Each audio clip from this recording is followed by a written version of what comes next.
ઈસુ આફાની સેવા ચાલુ કરે. શેતાન ઈસુને પારખવાનું પૂરું હોઈ ગયા પછી ઈસુ પવિત્ર આત્માની તાકાત હાથે આફો રહતલો તેના ગાલી શહેરમાં આવ્યો. ઈસુ હિકાડવા કરીને એક ગામથી બીજા ગામમાં ફેર્યો ને બધા માણું તેનાના બારામાં વારું વાતે કરી.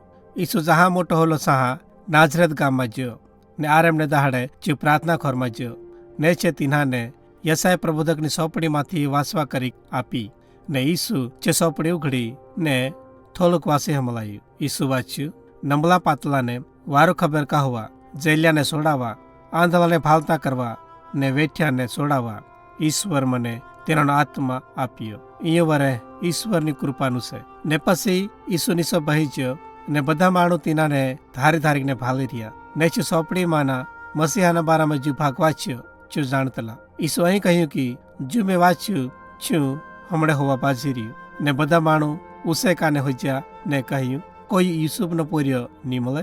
પછી ઈસુ કહ્યું એ વાત હાસી છે કે પ્રબોધકને પોતાના ગામમાં માન નહીં જડે. એલિયા પ્રબોધકના ટાઈમમાં ઇઝરાયલમાં ઘણી રંડાયેલી બૈરી હતી પુંજેર 3.5 વર્ષનો કાળ પડ્યો તેર ઈશ્વર એલિયાને ઇઝરાયલની રંડાયેલી પાસે નિપુણ બીજા દેહની રંડાયેલી પાસે મોકલ્યો. પછી ઈસુ કહ્યું એલિસા પ્રબોધકના ટાઈમમાં સાંભળીના રોગવાળા ઇઝરાયલમાં ઘણા માણો હતા. તે હોદે એલિસા તીનો માના એકને પણ વારો નહીં કર્યો. જો નામાનો એટલો જ કોડ મટાડ્યો. જો ઇઝરાયલના દુશ્મનનો સેનાપતિ હતો. જે માણો ઈસુનું હામલવા બાજી રહેલા જે બધા યહૂદી હતા ને છે ઈસુને હાઈ કહેતો હામલિકને રીહે રાતાલાલ હોઈચ્યો.